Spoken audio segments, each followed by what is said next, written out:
যাবো না। রাত্রি 12টা বাজলেও আমি দেখি এদের কথা বলবে, এদের বাড়ি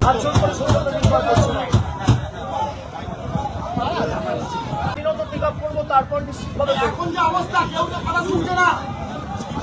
আমরা কোর্টে মুভ করবো, প্রত্যেকটা ভিডিওগ্রাফিক এভিডেন্স আমাদের কাছে আছে, আপনারা নিজেরা সাক্ষী। সুতরাং সাংসদ হিসেবে আগামী দিন প্রিভিলেজ মোশনও মুভ হবে এবং আমরা হাইকোর্ট সুপ্রিম কোর্ট অব্দিও যাব। খালি হাইকোর্টে নয়, সুপ্রিম কোর্টে এমনকি আমি নিজেদের কারণে পিটিশনার হবো। আমার অধিকার আছে, ভারতের সংবিধান আমাকে এই অধিকার দিয়েছে।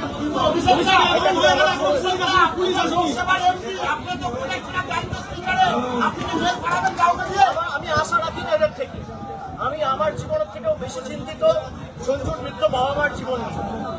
তাদের প্রাণের উপর যে প্রাণঘাতী হামলা হবে, আমি সে কারণে এখন এখান থেকে বেরিয়ে যেতে পারি, আমি চলে যেতে পারি, কিন্তু আমি চলে যাওয়ার পরে একটা হবে এদের পুলিশ প্রশাসনের লোকেরা যদি থাকতো আমি হয়তো বেরোতে পারতাম এদেরকে ছেড়ে, যে পুলিশের উপর ভরসা করে বৃদ্ধ বাবা মাকে ছেড়ে আমি বেরিয়ে আসতে পারতাম।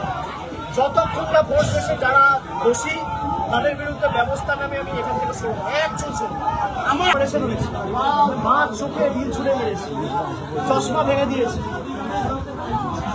আরে ভেবেছে কি আঘাত করে ফিজিক্যাল অ্যাসল্ট ইনজুরি করে আটকাবে?